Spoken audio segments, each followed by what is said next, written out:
이만대학 보험화라는 언약은 사실 제가 대학 때 받은 언약입니다. 대학생 때 뭣도 모르고 훈련 받고 말씀 듣고 은혜 받아서 막 복음 전하고 하다가 아무도 사람이 없어서 제가 어쩔 수 없이 리더가 됐는데요. 저는 이 이만대학 보험화가 어느 날 제게 언약으로 와 있다는 사실을 발견했습니다. 아니, 저보다 더 훌륭하고 더 똑똑하고 대단한 사람들이 많은데 왜 내가 대학 보험을 해야 되지? 서울대 나온 것도 아니고 하버드 나온 것도 아니고 뭐 박사학위도 있는 것도 아니고 그런 사람이 하셔야지. 어, 하나님께서 왜 모자란 나를 대학 보험에 부르셨냐? 제가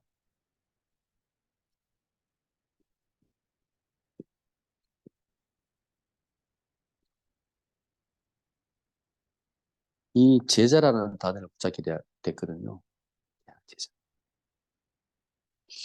여러분이 대학생 때 이 그리스도의 제자라는 단어가 여러분 가슴에 와닿지 않으면 아마 평생 제자로 살기 쉽지 않을 거예요. 힘들 거예요, 아마. 근데 대학 때 여러분이 이 대학 제자라는 단어, 그리스도의 제자라는 단어가 여러분 가슴에 와닿는다면 여러분은 평생 제자의 삶을, 제자의 길을 가게 됩니다.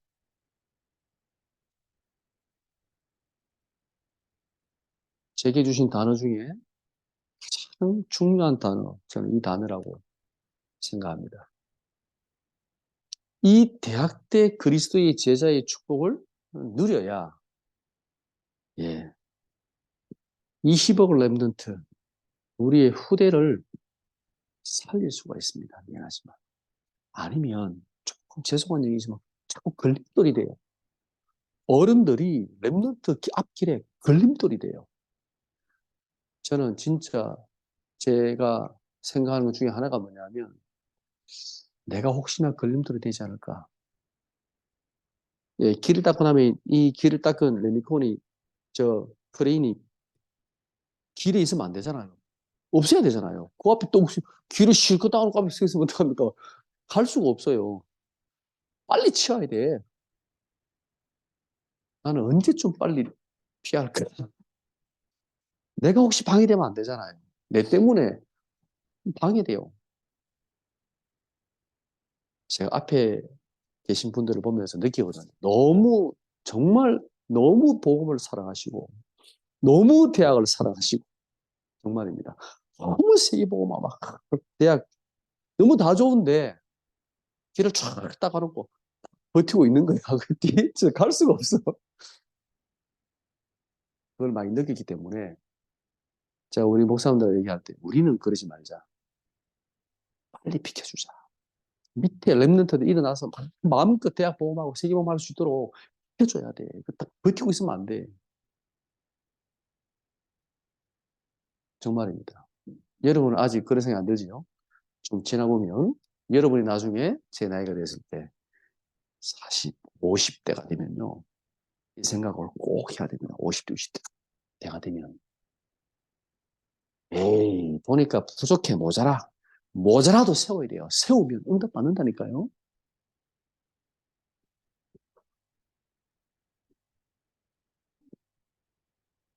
대학생들이 그리스도의 제자 일어나야 237 나라 예, 살릴 수가 있어요. 이 237 나라를 살리려면 이 랩런트 가운데 그리스도의 제자가 일어나야 돼요. 그러면요. 237 나라 살릴 많은 문들이 열리게 됩니다. 선교사로 많은 목사님들이 나가시지만 정말 이 대학 제자들이요. 237 나라로 정말 복음 붙잡고 일어나서 들어갈 때 들어가야 그때가 정말 237 나라에 영향을 줄 수 있는 거예요. 우리나라에 복음을 가지고 돈 선교사 누군지 아세요? 제일 먼저 들어온 선교사. 이거 기본인데 1884년 누가 들어왔습니까? 아펜젤라하고 언더우드 들어봤지? 예, 언더우드, 아펜젤라. 가 1884년에 처음 우리나라 공식 개신교 선교사로 처음 들어왔어요. 그 전에 들어온 사람이 있어요. 그 전에 들어온 사람은 신분을 숨기고 들어왔어요. 알렌. 목사씨가 들어봤습니까? 알렌이라고? 네, 알렌이 있어요. 의사인데 미국 공사관으로 들어온 거예요. 이 사람이 그, 누굽니까? 민씨의 그 오빠를, 이름이 기억이 안 나. 민, 뭐지? 그 사람을 고쳤거든요. 살렸거든요. 그래서 고종의 신임을 얻고 뭐냐면 우리나라에 갑자기 뭐냐면 그 정책이 좀 바뀐 거예요. 그래가지고 세워진 게 재중원이잖아요. 연세대. 이 알렌 때문에 공식적인 선교사가 들어올 수 있는 문이 열린 거예요. 아펜젤 언더우드가. 그래 1884년에 처음으로 들어옵니다. 근데 아니지. 85년에 들어오죠. 84년에 알렌이 85년도에 들어옵니다. 근데 보세요. 그때 아펜젤 언더우드 들어올 때 나이가 몇 살인 줄 압니까? 27, 28, 20대. 대학 갓 졸업한, 옛날에 대학 좀 빨리 가잖아요. 갓 졸업한 뭐냐면 대학생들이 나는 선교하겠다고 그것도 미국에 서까지 오려면 몇 개월을 배 타고 와야 되거든. 오다 죽을 수도 있어. 동남아는 진짜 죽을 수 있어. 일본으로 거쳐가지고 일본에서 우리나라 들어. 네. 그 아펜젤러 언더우드 이 제자들 때문에 한국 땅에 지금 1천만 성도까지 좀 안 되겠지만 이제 엄청난 복음의 꽃을 피운 거예요. 대학 제자. 제 꿈이 뭐냐? 대학생들 가운데 자기 전문성을 가지고 모든 분야로, 그죠? 평신도 선교사로, 전문인 선교사로, 모든 전문 분야에 237 나라에 선교사로 대학생들이 나가는 날 237 나라는 바뀌고 그리고 5천 종족 살릴 제자가 여기에서 일어나게 될 것입니다. 주의 비전입니다. 2만 대학 보험에서 뭐 할 거냐? 예. 후대 살리고 237 살리고 5천 종족 살릴 제자를 세우는 겁니다.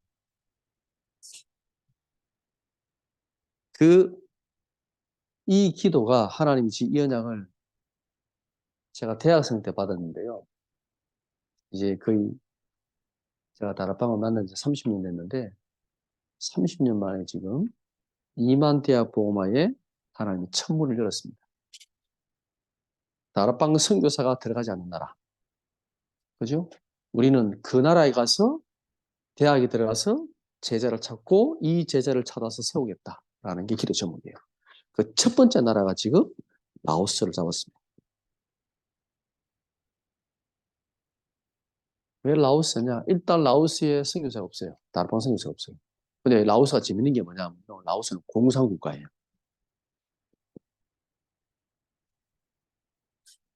근데 이 라오스는 특이하게 불교 국가예요. 원래 공산주의는 종교를 인정하지 않잖아요. 근데 거의 60%가 불교 신자예요. 여기. 나머지는 미신, 정령숭배 이런 거고 기독교가 한 1.5%밖에 안 돼요. 근데 기독교가 너무 핍박받고 적다 보니까 기독교가요. 교파가 없어. 연합이에요. 다 연합이야. 그럼 교단도 없고 아무것도 없어. 우리는 그냥 연합. 하나야, 기독교가. 핍박받는 입장에서 뭐 서로 싸울 게 뭐 있습니까? 그냥 다 같이 하나야. 성경사람도 다 같이 하나야. 정말 좋아요. 감사하지요, 그거는. 여러분이 혹시나 생각나면 기도 부탁을 드립니다. 라오스 기도 제목을 일단은 몇 가지를 붙잡았는데요. 첫 번째, 라오스의 7만 제자. 왜? 한 760만 인구가 돼요, 라오스가. 그래서 7만 명의 제자가 일어나야 라오스를 복음할 수 있다. 두 번째는요, 여기에 미전도 종족이 102개의 미전도 종족이 있습니다. 라오스에 138개, 138, 어디서 많이 들어봤죠? 138개 종족이 있다고 합니다. 라오스에는. 여러 종족들이 있는데, 그 중에 기독교가 들어간 종족 36개 빼고 나머지 102개 미전도 종족이 있다고 합니다. 5천 종족에 지금 102개 미전도 종족이 라오스에 있다고 합니다. 100개가. 여기에 복음을 전할 제자를 찾는 겁니다. 세 번째는요, 아까 전에, 불교가 거의 70%, 69%네. 60%고 거의 70%입니다. 기독교가 1.5% 그랬죠. 약 20만 명 정도. 현재 약 20만 정도 기독교가 있는데, 이 크리스찬 가운데 진짜 하나님이 원하시는 성경적 전도의 축복을 누릴 예비된 제자 찾는 겁니다. 이 만남. 이번에 가면 아마 여기에 기독교 대학을 세우고 운영하는 선교사님들이나 또 라오스의 초중고 대학을 운영하는 이런 목사님도 계신가 봐요. 그런 분들을 조금 만날 계획입니다. 네 번째는요. 1975년에 라오스가 공산화되었습니다. 이 라오스의 그 헌법 제30조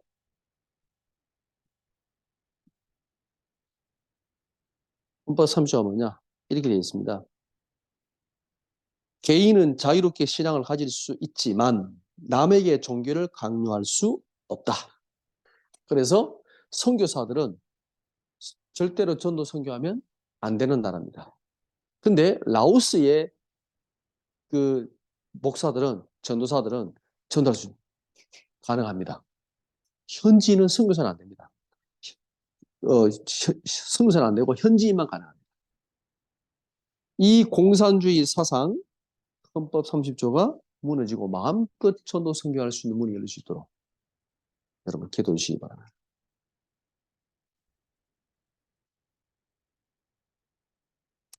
자, 그 다음에는요. 라오스에 117개 대학이 있습니다. 네. 물론 우리가 이 117개 대학을 다 들어갈 수는 없습니다.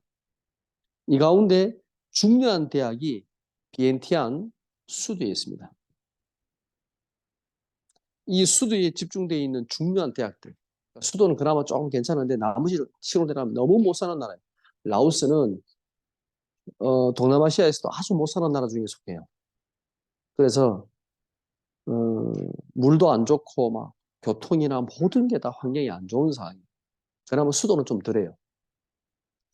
이 수도에 있는 중요한 대학들을 통해서 117개 대학에 숨겨진 제자를 찾는 게 우리 캠프의 목표입니다. 그러면 우리는 또 다른 대학으로 가게 될 것입니다. 이번에 들어가는 예비 캠프, 본 캠프는 우리가 8월 달에 들어가죠. 이번에 예비 캠프로 들어갑니다. 5명이 들어가는데요. 목사님 3분과 우리 전사님 1명, 또 우리 청년 1명, 훈련받은 청년 1명. 그래서 5명이 들어갑니다. 예비 캠프 위에 하나님께서 인도해 달라고 이렇게 기도해 주시고 거기에 라오스에 20년을 살았던 우리 하나교회에서 평신도 선교사로 파송된 송수일 집사님이 계세요. 그리고 차순웅 목사님은 그 동남아시아 선교에서 라오스를 담당하고 있는 목사님이에요. 다 연락했고 만남이 되어졌습니다. 그래서 가게 되면 거기에 계신 분들을 통해서 만남을 통해서 대학 살릴 중요한 만남들 또 인도받으려고 합니다. 여러분 기도 부탁드립니다. 오늘 로마서 3장 제목 예. 믿음으로 말미암는 의의라는 제목입니다. 간단하게 살펴보겠습니다. 바울이 로마 성도들에게 정말 하고 싶은 내용이 뭐냐면 너희들이 이 좋은 복음을 가지고 이 중요한 나라 로마에서 왜 싸우고 있냐 하는 축복을 못 누리고 이게 키입니다. 왜 그럴까요? 왜 교회는 지금도 싸우고 있을까요? 뭐 때문에 싸울까요? 이 좋은 복음을 가지고 왜 맨날 싸울까요? 목사님과 장로님, 장로님과 장로님, 그죠? 집사님과 장로님, 성도들이 왜 싸울까요? 교회 안에서. 교회와 교회는 왜 싸울까요? 교단과 교단은 왜 싸울까요? 그죠?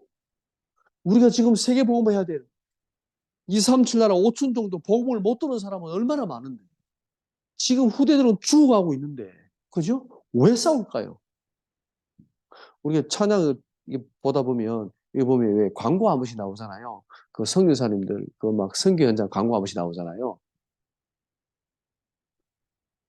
저는 막 빨리 광고를 돌립니다. 왜? 마음이 아프시고 너무 안 됐어 그 아이들.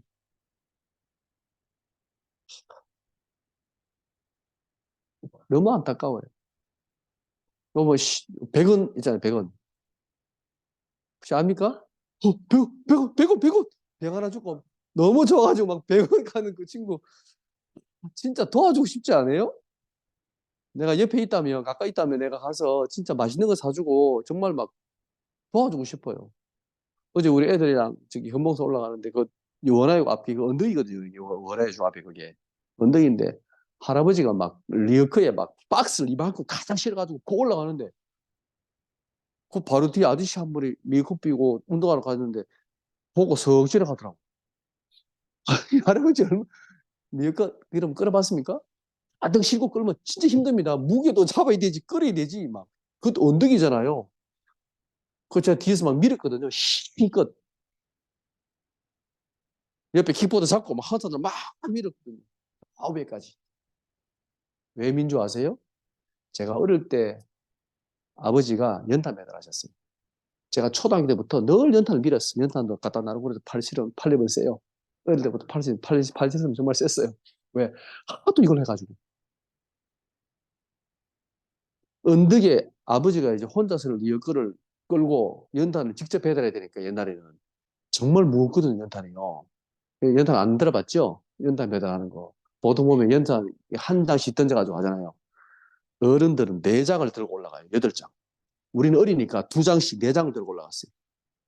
고개 2개씩 집어가지고. 네 장. 진짜 무거워요.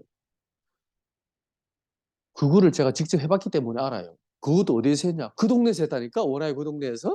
그 동네 제가 어릴 때 초등학교 때 연탄 배달했었어요. 그 할아버지가 얼마나 힘들겠어요. 박스 가장실을 끌고 올라가는데. 내가 있는 힘껏 밀어줬거든. 운동 다 했어. 산에 가기 싫어 운동 다 했어. 나는. 정말 복음을 못 들어서 고통받고 힘든 사람은 너무 많은데 우리는 이 좋은 복음 가지고 아직도 늘 누가 옳니 그르냐고 싸우고 있다니까요. 네가 잘했니 못했니? 얼마나 안타까운 일입니까? 여러분이 진짜 현장을 봐야 됩니다. 현장을. 우리가 현장을 가라면 전도하기 위해서 아니라 얼마나 복음이 필요한가를 보라는 거예요. 그거를 먼저 봐야 돼. 혹시 여러분 보셨습니까? 이거 보고 나면요. 몇 명이 영접했냐 중요하지 않아. 얼마나 많은 사람 전도해서 교회 데려왔냐 이게 중요하지 않아요. 그들에게 진짜 필요한 복음을 전해줘야 돼. 그들이 복음 듣고 막 기뻐서 너무 감사해서 흘린 눈물을 본 적이 있습니까? 저는 많이 봤거든요. 그래서 복음을 안 전할 수가 없는 거예요. 안 전해줄 수가 없는 거예요. 저도 그렇게 복음 받았고, 불신자로 있다가. 그 사람들이 그 고통 가운데 있다가 복음 듣고 하나님 만나고 너무 좋아서 막 감사해서 막 흘리는 그 눈물. 여러분이 그걸 보기 전에는 전도를 안다고 말하면 안 돼요. 자, 바울이 하고 싶은 얘기, 이 좋은 복음을 가지고 그 중요한 현장을 로마에서 왜 맨날 싸우고 앉았냐. 이 축복을 누리고 그들에게 그 로마 현장에 복음을 전해야지. 그래서 그들에게 메시지를 줬잖아요. 이방인도 다 죄인이야. 그죠? 너희들이 얼마나 많은 죄를 짓고 살았어. 유대인들, 너희는 더 나쁜 죄야. 나쁜 죄인이야. 이방인들을 정죄하면서 너희들은 똑같은 죄를 짓고 있지 않냐. 결론입니다. 로마서 3장은요. 로마서 1장, 2장에 그 유대인들과 이방인들에게 하나님의 말씀을 전하면서 너희들은 다 죄 가운데서 지금 살고 있는 거야. 그래서 로마 3장은요. 모든 사람은 죄인이다. 이 결론을 말하고 있는 겁니다. 3장 20절에 보면요. 율법의 행위로는 의롭다 하심을 얻지 못한다 그랬습니다. 우리가 이 행위로 의롭다 하심을 얻을 수가 없다. 행위로 구원받을 수가 없다. 절대 행위가 아니에요. 그죠? 3장 20절에 율법으로는 뭐 하는 거예요? 죄를 깨닫는 거예요. 내가 죄인이구나. 이것 때문에 하나님께서 우리에게 율법을 주셨다 그랬습니다. 율법으로는 내가 죄인임을 깨닫는 겁니다. 율법대로 한번 살아보셔야 되는가? 말씀대로 한번 살아보셔야 되는가? 절대 못 살아요. 그래서 내가 죄인이구나라고 깨닫게 하기 위해서 율법을 주셨다 그랬습니다. 3장 23절에 모든 사람은 죄인이다 그랬죠. 모든 사람이 유대인이나 헬라인이나 하나님의 영광에 이를 수가 없다 그랬습니다. 왜요? 이게 바로 창세기 3장에 있는 인간입니다. 창세기 3장에 있는 인간은 유대인이든 이방인이든 모든 사람은 죄인입니다. 그죠? 자, 그러나 하나님은 참되시다. 오늘 로마서 3장 4절에 보면 사람은 거짓되되 그랬습니다. 이 말의 의미가 뭐냐? 사람은 거짓되다. 하나님은 참되시지만 사람은 거짓되다 그랬죠. 네. 이 말의 의미는요. 사람을 의지하지 말라는 거예요. 사람은 의지할 존재가 아니에요. 이 사람 우리가 이해하고 도와야 되는 사람이지 사람을 의지하면 반드시 실망합니다. 누구든지 마찬가지입니다. 그래도 목사님 의지해야죠. 목사님 의지했다가 실망하면요. 교회 떠나요. 진짜입니다. 그때는 교회 떠납니다. 의지하지 마세요. 목사님도 참될 수가 없어. 늘 참될 수가 없어.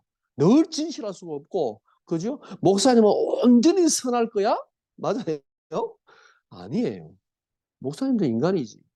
목사님이 돈을 좋아할까요? 안 좋아할까요? 안 좋아할 것 같아요? 좋아하십니다. 목사님이 차를 좋아할까요? 안 좋아할까요? 엄청 자랑하고 다닙니다. 내가 좋은 차 탄다면서? 목사님끼리 만나면? 목사님이 성공을 좋아할까요? 싫어할까요? 좋아하지요. 그 교회가 얼마나 되냐에 따라서 그게 목회 성공이거든. 그죠? 목회 성공하는 사람은 끼지도 못해. 성공 좋아해요. 그죠? 사람이라니까요? 하나님 아니야. 절대 의지하지 마세요. 이건 너무 의지했기 때문에 실망도 큰 거예요. 그죠? 사람은 어떻게 해야 돼요? 이해해야 돼요. 그리고 도와야 돼요. 내가 도와줄 존재고 이해해야 될 존재지 의지할 존재는 아니에요. 두 번째, 로마 3장 10절에 의인은 없다 그랬습니다.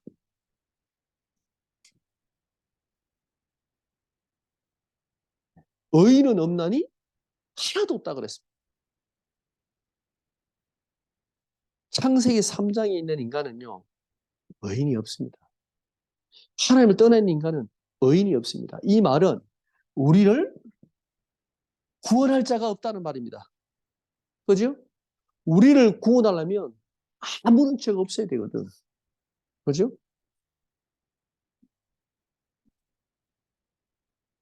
의인은 없나니 하나도 없다. 그랬죠? 자, 3장 10절에 이렇게 되어 있습니다. 깨닫는 자도 없고 하나님을 찾는 자도 없고 의인은 없나니 하나도 없으며 그랬습니다. 예. 우리를 구원하실 분은 하나님 한 분뿐이십니다. 우리가 바라보고 의지할 분은 하나님뿐이십니다. 그래서 3장 4절에 하나님만 참되시다. 오직 하나님만 참이 되십니다. 이 말은요, 신실하다는 말입니다. 변함이 없다는 말입니다. 영원하다는 말입니다. 이 하나님은 영원하십니다. 그래서 우리가 믿고 의지할 수 있다는 거예요. 하나님은 어제나 오늘이나 영원토록 동일하시다 그랬죠. 동일하신 분이에요. 아브라함과 함께 하신 하나님, 요셉과 함께 하신 하나님, 다윗과 함께 하신 하나님, 그렇죠? 그 하나님은 지금도 우리와 함께 하시고 인도하고 계십니다.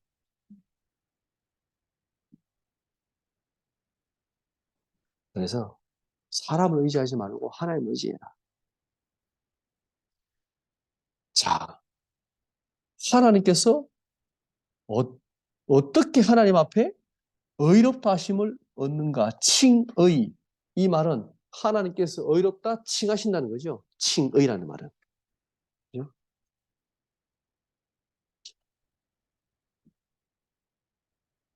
3장 27절에 보면요. 27절에 자랑할 것이 없다. 율법의 행위가 아니라 우리가 의롭다함을 얻는 것은 율법의 행위가 아니라 믿음으로 얻는다 그랬죠. 그래서 이 칭의는 오직 믿음으로 말미암아 예수 그리스도를 믿음으로 말미암아 얻는 의입니다. 그래서 우리는 자랑할 것이 없다. 우리가 하나님 앞에 의롭다 하심을 얻었는데 이것은 하나님께서 우리에게 행위가 아니라 하나님 우리에게 그냥 주신 거예요.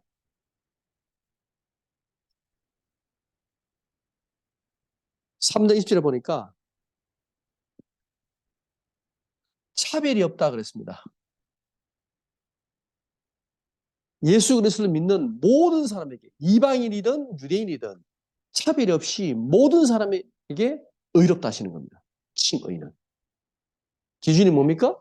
예수 그리스도를 믿음으로 말미암아 믿는 모든 자에게 하나님께서 의롭다 하시는 겁니다.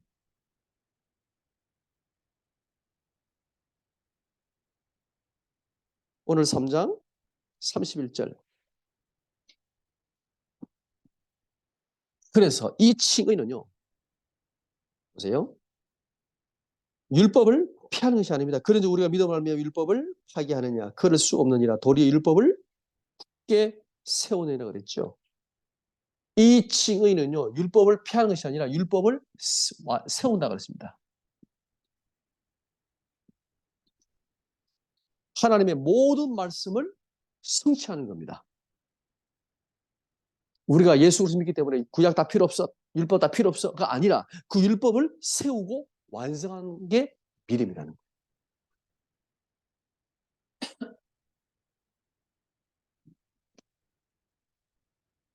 결론입니다. 자, 보세요. 오늘 로마서 3장 24절.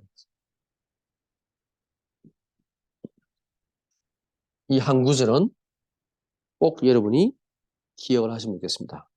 같이 한번 읽겠습니다. 안에 있는 말미암아 하나님의 은혜로 값없이 의롭다 하심을 얻은 자 되었느니라. 예. 누구로 말미암아? 예수 그리스도의 속량. 속량이 뭡니까? 죄값을 대신 치렀다는 거예요. 이 속량이라는 단어는 옛날에 그, 그 노예들을 돈 주고 사는 걸 가지고 속량을, 값을 지불할 때 단어 쓰는 단어가 속량이라는 단어입니다. 그죠? 값을 다 지불하고 노예를 데리고 왔어요. 예수 그리스도께서 십자가에 죽으시고 부활하심으로 우리의 모든 죄값을 사시고 우리를 구원하신 거예요. 이 예수 그리스도의 성령으로 말미암아